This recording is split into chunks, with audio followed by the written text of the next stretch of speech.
नमस्कार प्रिय विद्यार्थियों, ज्ञान तृप्ति महाविद्यालय के इस यूट्यूब चैनल में आपका स्वागत है। और आज हम बात करेंगे फ्लूइड मोज़ेक मॉडल यानी तरल मोज़ेक मॉडल, जो कि सिंगर और निकोलसन के द्वारा दिया गया। इससे पहले हम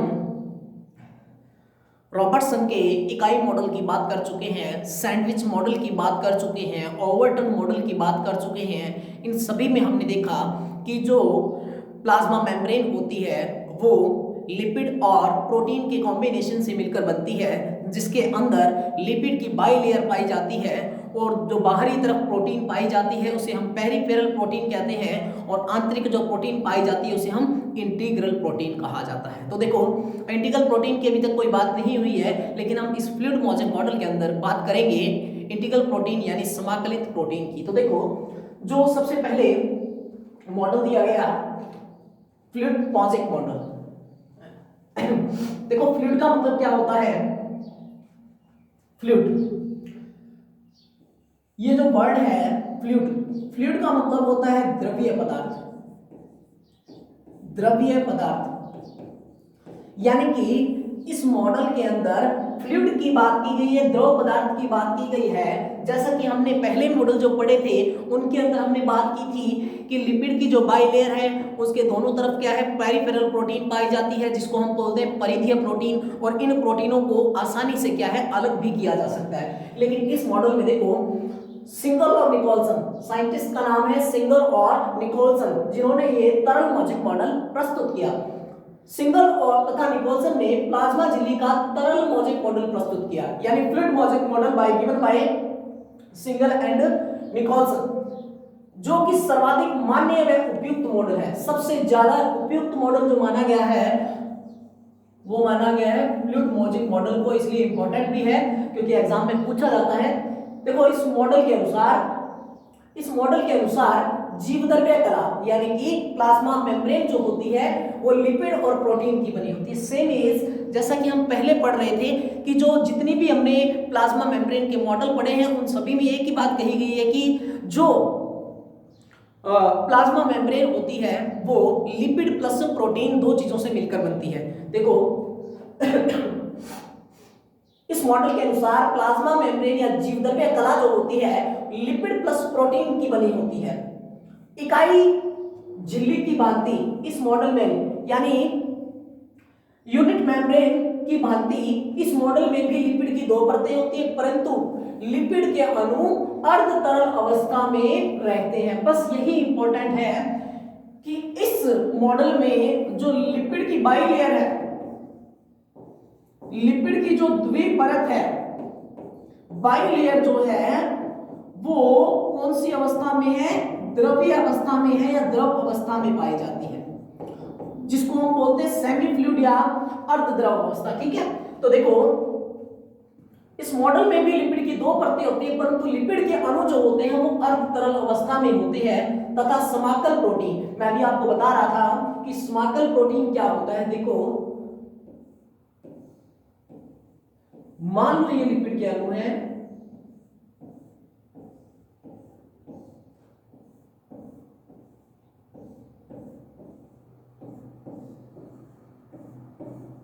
ये लिपिड के अणु है, इनके अंदर की तरह यानी यहां पे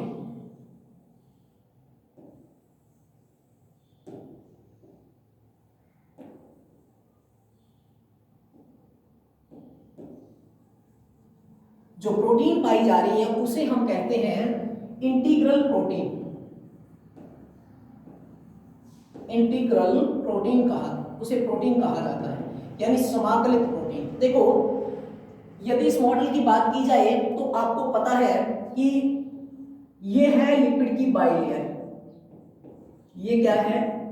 लिपिड की बाइलेयर। और लिपिड के ये जो दोनों अंदर की तरफ सिरे मुड़े हुए हैं, ये कौन से सिरे हैं? ये लिपिड के नॉन पोलर।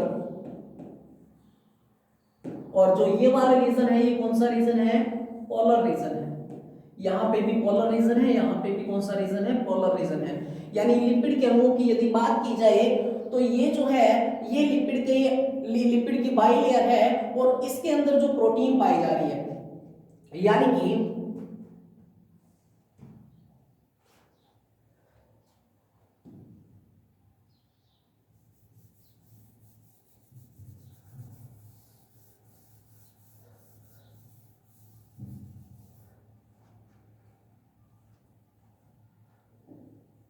इसको अपने अच्छे से एक्सप्लेन करने की कोशिश करते हैं।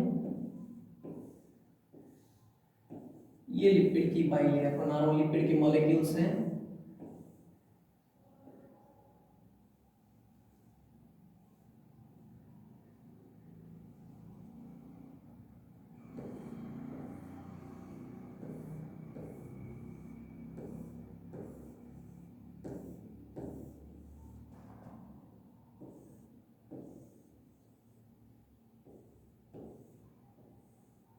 देखो ये लिपिड की बाइलेयर है, लिपिड बाइलेयर। ये लिपिड का पोलर रीजन है, ध्रुवीय सिरा है। ये भी कौन सा रीजन है? पोलर रीजन है। लेकिन ये मिड में जो बाइलेयर है ये कौन सा रीजन है? Non polar region.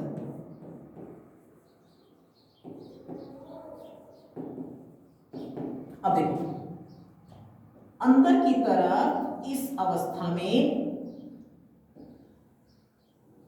Integral protein पाई जाती है, इंटीग्रल प्रोटीन। यहां पे भी कुछ इसी तरीके की प्रोटीन है जिसको हम कहते हैं इंटीग्रल प्रोटीन।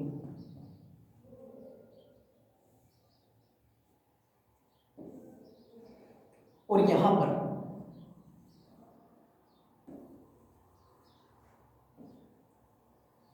ये जो प्रोटीन पाई जा रही है ये है पेरिफेरल प्रोटीन।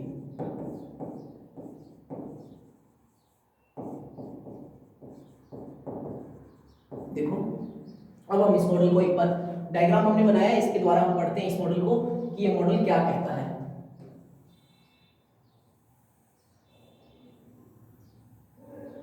देखो इस मॉडल में भी लिपिड की दो परतें होती हैं, परंतु लिपिड के अणु अर्ध तरल अवस्था में होते हैं तथा समाकल प्रोटीन के साथ एक सांचे में व्यवस्थित होते हैं। यहां पर देखो ये जो इंटीग्रल प्रोटीन है लिपिड की बाइलेयर्स के मध्य क्या है? एक सांचा बना रही है। दो लिपिड के मॉलिक्यूल्स के बीच में इंटीग्रल प्रोटीन पाई जाती है, यानी कि जो ये दो मॉलिक्यूल्स हैं लिपिड के, इनके मिड में क्या है? सांचे के अंदर कौन सी प्रोटीन व्यवस्थित है? इंटीग्रल या समाकलित प्रोटीन जो है व्यवस्थित होती है। देखो प्रोटीन के साथ पच्चीकारी सांचे में व्यवस्थित होती है। इस मॉडल में प्रोटीन लिपिड अणुओं को, यानी प्रोटीन जो है वो लिपिड के अणुओं को आच्छादित करके सैंडविच नहीं बनाती। यानी कि जो सैंडविच मॉडल था उसमें क्या था? उसमें बाहर की तरफ कौन से, बाहर की तरफ क्या था? बाहर की तरफ प्रोटीन ही प्रोटीन थी और अंदर की तरफ क्या पाई जाती थी? वहां पे अंदर की तरफ पाई जाती थी लिपिड के मॉलिक्यूल। इस मॉडल में क्या है? इस मॉडल के अंदर ये कहा गया, यानी फ्लूइड मोज़ेक मॉडल में ये कहा गया कि लिपिड के अणु जो है वो प्रोटीन के द्वारा कवर नहीं होते हैं। लिपिड के जो अणु हैं वो प्रोटीन के द्वारा कवर नहीं होते हैं।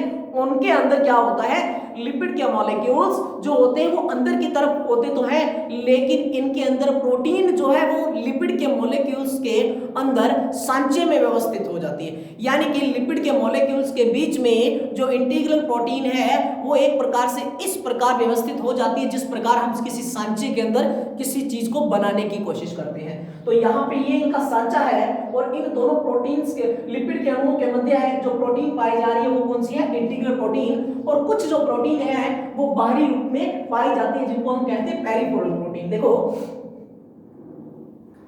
इस अवस्था में सैंडविच नहीं बनाते वरन यानी बल्कि अर्ध तरल लिपिड की द्विपरत में आंशिक या पूर्ण रूप से जो प्रोटीन के अणु है वो अंतः स्थापित रहते हैं। लिपिड परत में धसे हुए प्रोटीन को समेकित या अंतर protein, integral protein, intrinsic protein कहा जाता है तथा लिपिड परतों की सतहों पर सीमित रहने वाले प्रोटीनों को पेरिफेरल। यानी सीधी सी बात है, जो फ्लूइड मोज़ेक मॉडल दिया गया सिंगर और निकोलसन नामक साइंटिस्ट के द्वारा, उनके द्वारा यह कहा गया कि जो यह मॉडल भी, इस मॉडल में भी प्लाज्मा मेम्ब्रेन जो है वो लिपिड प्लस प्रोटीन की बनी हुई है। Plasma membrane lipid plus protein की से मिलकर बनती है, जिसमें जो कॉम्बिनेशन है जो मैंने आपको पहले बताया था वही लगभग होता है 52 और 40 का। लेकिन क्या होता है, लिपिड की जो बाई लेयर होती है वो रॉबर्टसन के इकाई मॉडल की तरह, या फिर हम ये कहें जो लिपिड की बाई लेयर है वो पुराने मॉडल जो हमने पहले देखे उन मॉडलों के समान ही है, लेकिन लिपिड की बाई लेयर्स के मध्य दो प्रकार की प्रोटीन पाई जाती है, एक होती है इंटीग्रल और एक होती है पेरिफेरल प्रोटीन। इंटीग्रल प्रोटीन जो होती है वो लिपिड के दो अणुओं के मध्य सांचे में व्यवस्थित होती है, जबकि इसकी बाहरी तरफ कुछ प्रोटीन पाई जाती है जिनको हम क्या कहते हैं, पेरिफेरल प्रोटीन कहते हैं।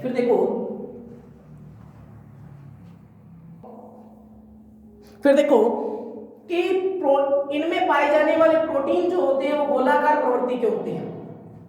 समेकित प्रोटीन यानी इंटीग्रल प्रोटीन कुल प्रोटीनों का 70% भाग बनाते हैं और पेरिफेरल प्रोटीन जो है वो 30% भाग बनाते हैं इस मॉडल का। यानी कि इस मॉडल में जो प्रोटीन है, कौन सी, इंटीग्रल प्रोटीन है, ये टोटल प्रोटीन का 70% भाग बनाते हैं, जबकि पेरिफेरल प्रोटीन जो है वो टोटल प्रोटीन का कितने प्रतिशत भाग बना रहे, 30% भाग बनाते हैं। समेकित प्रोटीनों के अणु उभय संवेदी होते हैं। देखो समेकित प्रोटीनों के अणु उभय संवेदी का मतलब होता है, देखो जो इसके इन दो अणुओं के मध्य जो प्रोटीन पाई जाती है वो आधी तो अंतर्दशी होती है और आधी क्या होती है, बाहरदशी होती है। मेरे कहने का मतलब है, जैसा कि मैंने आपको बताया था कि जो ये लिपिड के जो अणु होते हैं इनके अंदर एक सिरा होता है ध्रुवीय सिरा और एक होता है अध्रुवीय सिरा, एक जलरागी सिरा होता है, एक जल विरोधी सिरा होता है। मतलब कि ये जो आपको पार्ट दिखाई दे रहा है ये कौन सा सिरा है, ये है जलरागी सिरा, और जो ये लाइनें दिखाई दे रही है दो, ये है जल विरोधी सिरा। तो लिपिड के जो अणु समेकित प्रोटीनों यानी कि इसके अंदर जो इंटीग्रल प्रोटीन पाई जाती है उनके अणु क्या होते हैं, उभय संवेदी होते हैं। उभय संवेदी यानी इन प्रोटीनों का आधा भाग तो क्या है, लिपिड के अणुओं के नॉन पोलर रीजन में होता है और आधा भाग जो होता है वो कौन से रीजन में होता है, पोलर रीजन में। यानी यहाँ तक जो भाग है वो अंदर की तरफ है और यहाँ का जो इतना भाग है वो क्या है, बाहर की तरफ है। इसका मतलब है आधा प्रोटीन जो है, इंटीग्रल प्रोटीन का आधा भाग इस लिपिड के नॉन पोलर रीजन में होता है, जबकि आधा भाग जो होता है लिपिड के पोलर रीजन में स्थित होता है। फिर देखो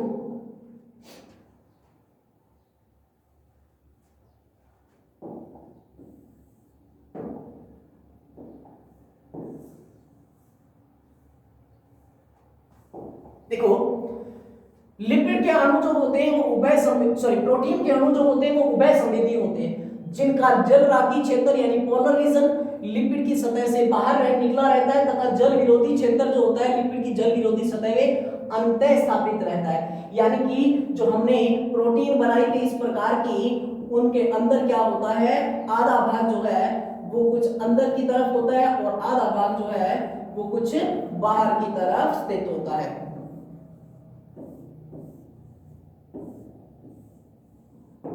यानी यहां पे मैं एक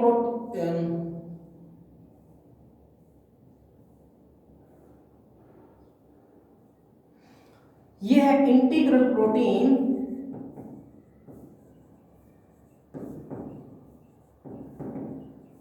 देखो समेकित प्रोटीनों को आसानी से अलग नहीं किया जा सकता। इसका मतलब है ये लो,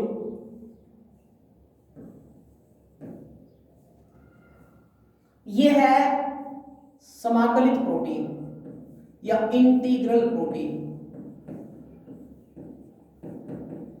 और ये जो बाहर की तरफ दिखाई दे रही है आपको, ये है पेरिफेरल या परिधीय प्रोटीन जो परिधि की तरफ स्थित होती है। देखो इन्होंने कहा कि समेकित प्रोटीनों को आसानी से अलग नहीं किया जा सकता, यानी कि देखो ये जो प्रोटीन होती है, समाकलित प्रोटीन होती है, इनको लिपिड के अणुओं से अलग नहीं किया जा सकता। इकाई झिल्ली की भांति लिपिड की द्विआण्विक परत फास्फोलिपिड प्रकार की होती है, यानी यूनिट मेम्ब्रेन की भांति इसमें जो लिपिड के मॉलिक्यूल्स होते हैं उनमें फास्फोलिपिड की द्विआण्विक परत होती है, यानी फास्फोलिपिड से बनी दो परतें होती हैं तथा इसकी द्विपरत में पोलैरिटी यानी ध्रुवता पाई जाती है, और इस द्विपरत में वसा के अणु इस प्रकार से व्यवस्थित होते हैं कि इनका जल रागी सिरा जो है वो बाहर की तरफ तथा जल विरागी सिरा भीतर की तरफ। देखो ये जल रागी सिरा बाहर की तरफ और जल विरागी सिरा या जल विरोधी सिरा अंदर की तरफ है, ठीक है। लिपिडों की दोनों आणविक परतें एक दूसरे से प्रगाढ़ रूप से निकष्ट होने के कारण एक ही परत के रूप में प्रतीत होती है। यानी लिपिड की जो परतें हैं, दोनों परतें हैं, वो एक दूसरे के साथ इस तरह से अटैच होती हैं कि ये हमें एक ही परत के रूप में दिखाई देती है। फिर एक साइंटिस्ट आया जिसका नाम है फिनियन। फिनियन के अनुसार फास्फोलिपिड अणुओं के बीच में कोलेस्ट्रॉल के अणु होते हैं। यानी कि फास्फोलिपिड के अणु जो है ये है, इनके बीच में कौन से अणु पाए जाते हैं? कोलेस्ट्रॉल के अणु इन लिपिड्स की परतों के मध्य पाए जाते हैं। ठीक है। सिंगल और निकोलसन ने प्लाज्मा झिल्ली को अर्ध तरल संरचना के रूप में प्रस्तुत किया, जिसमें लिपिड व समेकित प्रोटीन और दोनों ही द्विपरत के भीतर स्थानांतरण गति कर सकते हैं। यानी कि लिपिड व समेकित प्रोटीन दोनों ही अंदर की तरफ क्या है, ट्रांसलेशन की जो मूवमेंट है वो कर सकते हैं। प्लाज्मा मेम्ब्रेन की तरलता प्रमुख रूप से लिपिड का ही विशिष्ट गुण है। यानी प्लाज्मा मेम्ब्रेन में जो फ्लूइड पाया जाता है वो किसके कारण पाया जाता है? लिपिड के कारण पाया जाता है। यह तरलता क्यों उत्पन्न होती है? तो देखो, यह तरलता तापक्रम और वसा अम्लों की संरचना पर निर्भर करती है। जैसे ही प्लाज्मा मेम्ब्रेन में पाए जाने वाले लिपिड का टेम्परेचर बढ़ता है तो अणुओं की पोलैरिटी भंग हो जाती है। यानी कि ये एक मॉडल जो दिया गया, इसके अंदर क्या कहा गया कि जो लिपिड के अणु है, इन्हीं के कारण क्या है, जो फ्लूइड है वो पाया जाता है इस मॉडल में। क्यों पाया जाता है? तो देखो, इसका एक रीजन है। इन्होंने कहा कि जो लिपिड के अणु होते हैं वो क्या काम करते हैं? लिपिड के अणुओं का, यानी कि प्लाज्मा मेम्ब्रेन का जब टेम्परेचर ज्यादा हो जाता है, यानी प्लाज्मा मेम्ब्रेन में पाए जाने वाले लिपिड के या टोटल प्लाज्मा मेम्ब्रेन की ही बात करते हैं हम, कि जब टेम्परेचर बढ़ता है तो लिपिड के अणुओं का जो पोलर रीजन है उसकी ध्रुवता भंग हो जाती है। उस दौरान क्या है, अणु जो होते हैं वो तरल अवस्था प्राप्त कर लेते हैं। जिस तापक्रम पर वसा परतें अव्यवस्थित होकर तरल हो जाती है उसे कहते हैं ट्रांजिशन टेम्परेचर या संक्रमण दाब। सामान्यतः लिपिड के अणु जो होते हैं शरीर के तापक्रम पर अर्ध तरल अवस्था में रहते हैं। यानी हमारे बॉडी के टेम्परेचर पर जो लिपिड के मॉलिक्यूल्स होते हैं वो क्या है, पिघल जाते हैं। अर्थात ये कह सकते हैं कि जब यहां पे हमने बात की, ये है जलरागी शिला, ये दो सिरे हैं जल विरागी। जब टेम्परेचर बढ़ता है तो ये जलरागी सिरे की पोलैरिटी भंग हो जाती है। तो लिपिड के मॉलिक्यूल्स कौन सी अवस्था को प्राप्त कर लेंगे? तरल अवस्था को प्राप्त कर लेंगे। और ये लिपिड के अणुओं के बीच में क्या है, इंटीग्रल प्रोटीन, ये दोनों एक दूसरे से क्या है, ये इसके अंदर मूवमेंट आराम से कर सकते हैं। यानी कि इसके अंदर लिपिड के अणु तरल अवस्था में आ जाएंगे तो प्रोटीन के अणु जो लिपिड के अणुओं के साथ क्या है, एक मूवमेंट प्राप्त कर सकते हैं। वसा अम्ल की संरचना खासकर हाइड्रोकार्बन की श्रृंखला की संतृप्तता की दर पर निर्भर करती है। हाइड्रोकार्बन श्रृंखला में द्विबंध की संख्या बढ़ने पर लिपिड की तरलता बढ़ जाती है। उदाहरण के तौर पर कम तापक्रम में रहने वाले प्राणियों की प्लाज्मा झिल्ली में उपस्थित वसा अम्लों में असंतृप्त वसा अम्लों का अनुपात अधिक होता है। यानी कि ऐसे प्राणी जिनका टेम्परेचर कम होता है उनकी प्लाज्मा मेम्ब्रेन में जो लिपिड के मॉलिक्यूल्स होते हैं वो असंतृप्त वसा अम्लों के रूप में पाए जाते हैं। अर्ध तरल वसा में समेकित प्रोटीन अंतःस्थापित हो जाती है। यानी सेमी फ्लूइड अवस्था में जो प्रोटीन है, समेकित प्रोटीन अंतःस्थापित हो जाती है। और देखो, तथा प्लाज्मा झिल्ली को मोज़ेक स्वरूप प्रदान करते हैं। झिल्ली का वसा वाला भाग वातावरण से पूरित वसा विलय अणुओं में प्रोटीन के भाग जल विलय अणुओं के मारक के रूप में प्रयुक्त होता है। ये मॉडल था। यहाँ तक के जो हमने पढ़ा कि इस मॉडल के अंदर क्या कुछ कहा गया। इस मॉडल के अंदर सिर्फ एक ही बात कही जा रही है बार बार रिपीट करके, लेकिन उसी को आगे बढ़ा दिया गया।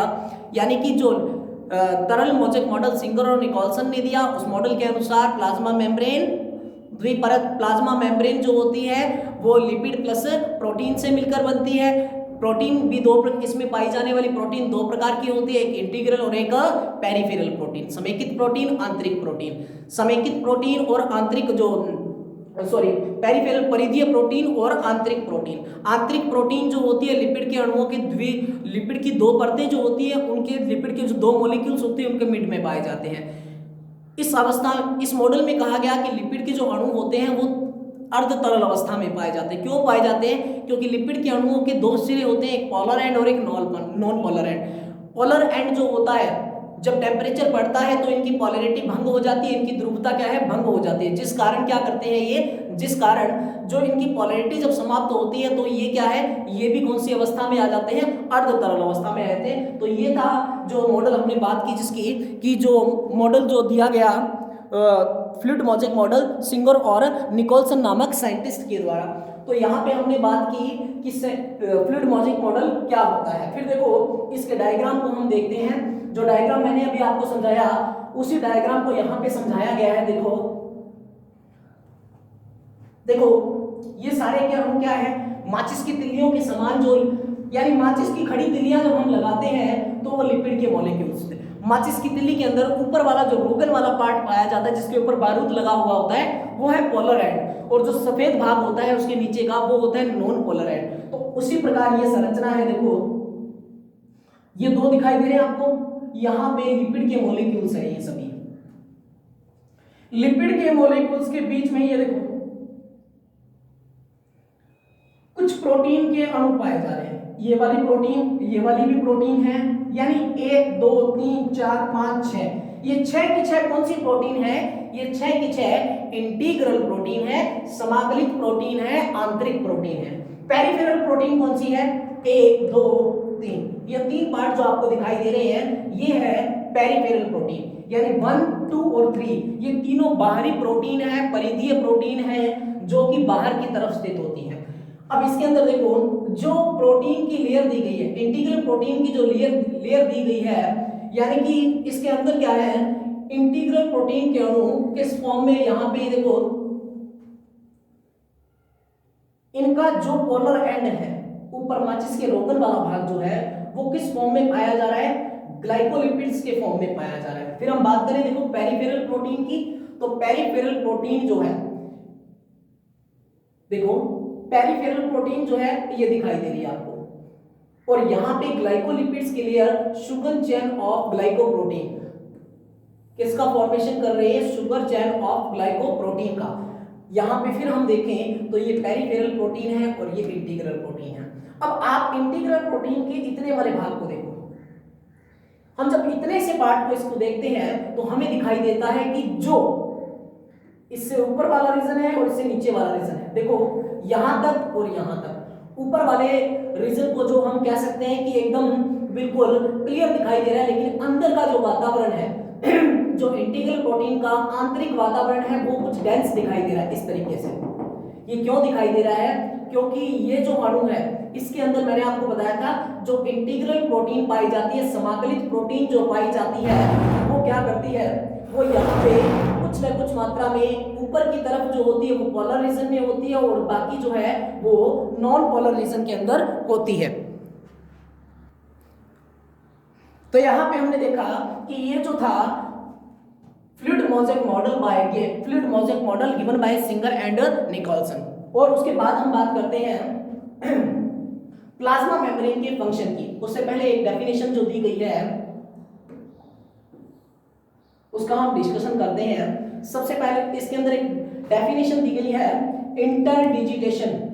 इंटरडिजिटेशन होता क्या है, कभी कभी संलग्न कोशिकाओं की प्लाज्मा मेम्ब्रेन अंगुलियों के समान प्रवर्धों के रूप में निकली रहती है, जिसे इंटरडिजिटेशन कहते हैं। इसके द्वारा यद्यपि एक कोशिका दूसरी कोशिका से निकटतम संपर्क बनाए रखती है, फिर भी झिल्लियों के मध्य 110 से 150 एंगस्ट्रॉम की दूरी बनी रहती है। ये बलकृत असंलग्नता का कार्य करते हैं। देखो इस तरीके से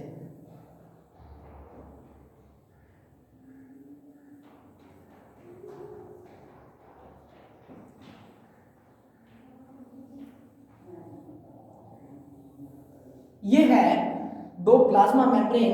इन्होंने कहा कि कभी कभी संलग्न का मतलब दो कोशिकाएं आपस में इस तरीके से अटैच है। मान लो ये दो सेल्स हैं, ये दो कोशिकाएं हैं जो बिल्कुल पास पास स्थित है, संलग्न है। इन कोशिकाओं की प्लाज्मा मेम्ब्रेन, ये इनकी देखो ये कोशिका है और ये इसकी आउटर जो मेम्ब्रेन है इसको हम क्या कहते हैं, प्लाज्मा मेम्ब्रेन। देखो दो पास पास स्थित कोशिकाओं की जो प्लाज्मा मेम्ब्रेन है, कभी कभी उंगली के समान अंगुली के समान प्रवर्तों के रूप में निकल जाती है। ये जो दोनों सेल्स हैं ये इस तरीके से रीअरेंज हो जाती हैं और इस तरीके से अंगुली के समान प्रवर्त बनाती हैं। उनकी इस प्रोसेस को क्या कहते हैं? इंटर डिजिटेशन कहते हैं। इंटर डिजिटेशन यानी कभी सिंपल सी definition, interdigitation most important question पूछा जाता है अधिकतर कि इंटर डिजिटेशन किसे कहा जाता है। कभी कभी दो पास स्थित जो कोशिकाएं होती हैं उनकी प्लाज्मा मेम्ब्रेन अंगुली के समान प्रवर्त के रूप में उभर जाती है, या फिर हम ये कहें प्लाज्मा मेम्ब्रेन में इन्वेजिनेशन के द्वारा यानी अंतर्वलन के द्वारा क्या होता है, इन्वेजिनेशन के प्रोसेस होगी तो प्लाज्मा मेम्ब्रेन जो है अंगुली के समान प्रवर्त बनाती है। उनकी इस प्रोसेस को हम कहते हैं इंटरडिजिटेशन कहते हैं। तो हमने बात की आज इंटरडिजिटेशन की। इनके बीच में एक बात और कही गई कि इनके मध्य जो है वो दूरी कितनी रहनी चाहिए? 110 से 150 एंगस्ट्रॉम की क्या रहती है? दूरी रहती है। 110 एंगस्ट्रॉम से 150 एंगस्ट्रॉम की क्या होती है? दूरी रहती है। तथा ये बलकृत संलग्नता का कार्य करते हैं, मतलब आपस में अटैच नहीं है, निकट स्थित है, लेकिन फिर भी क्या है, इनके मध्य है कुछ ना कुछ यहाँ पे स्पेस पाया जाता है। तो आज के लिए हम बात हमने यहाँ पे की कि ये प्लाज्मा मेम्ब्रेन जो होती है वो किस प्रकार से अपना फंक्शन करती है। प्लाज्मा मेम्ब्रेन की हम बात करेंगे फंक्शनों की, तो हम सबसे पहली बात करें तो प्लाज्मा मेम्ब्रेन जो है, मैंने आपको पहले जब हमने टॉपिक स्टार्ट किया था प्लाज्मा मेम्ब्रेन का, तो मैंने आपको एक बात बताई थी कि प्लाज्मा मेम्ब्रेन जो होती है वो बाहरी वातावरण से पदार्थों को सेल के अंदर लेकर आती है। यानी किसी भी कोशिका में प्लाज्मा जो मेम्ब्रेन होती है वो क्या काम करती है, वो पदार्थों को यानी सब्सटेंस को बाहरी वातावरण से आंतरिक वातावरण में लेकर आती है। लेकिन प्लाज्मा मेम्ब्रेन किस प्रकार की है, वो किस प्रकार के पदार्थों को जाने देती है अंदर, उस आधार पर भी हम पढ़ेंगे कि प्लाज्मा मेम्ब्रेन के टाइप्स क्या क्या होते हैं, प्लाज्मा मेम्ब्रेन कितने प्रकार की होती है। तो आज के लिए इतना ही। आज के लिए सबसे पहले तो हमें जो याद रखना है उसमें सबसे पहला जो है topic इंटरडिजिटेशन। इंटरडिजिटेशन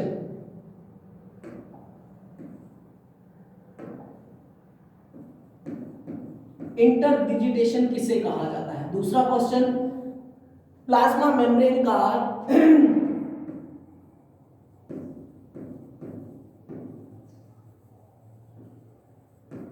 fluid mosaic model, most important,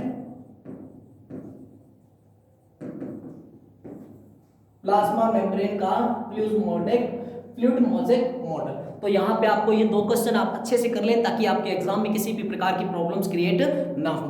फिर भी यदि किसी प्रकार की किसी भी स्टूडेंट को प्रॉब्लम्स क्रिएट होती है तो प्लीज कमेंट बॉक्स के अंदर आप हमसे अपने क्वेश्चन पूछ सकते हैं ताकि हम आपका निस्तारण कर सके। धन्यवाद।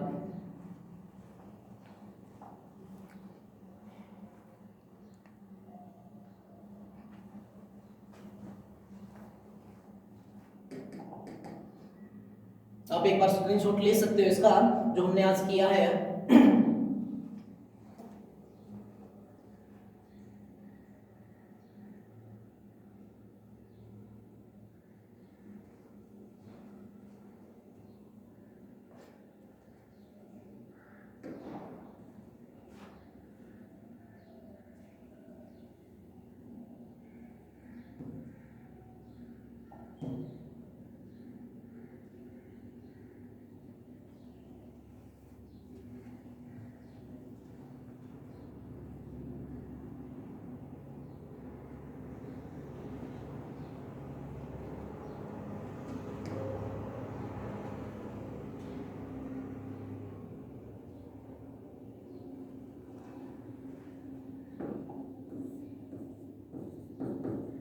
ये है परिधीय प्रोटीन, हिंदी में लिख देता हूं मैं, और ये है समाकलित प्रोटीन।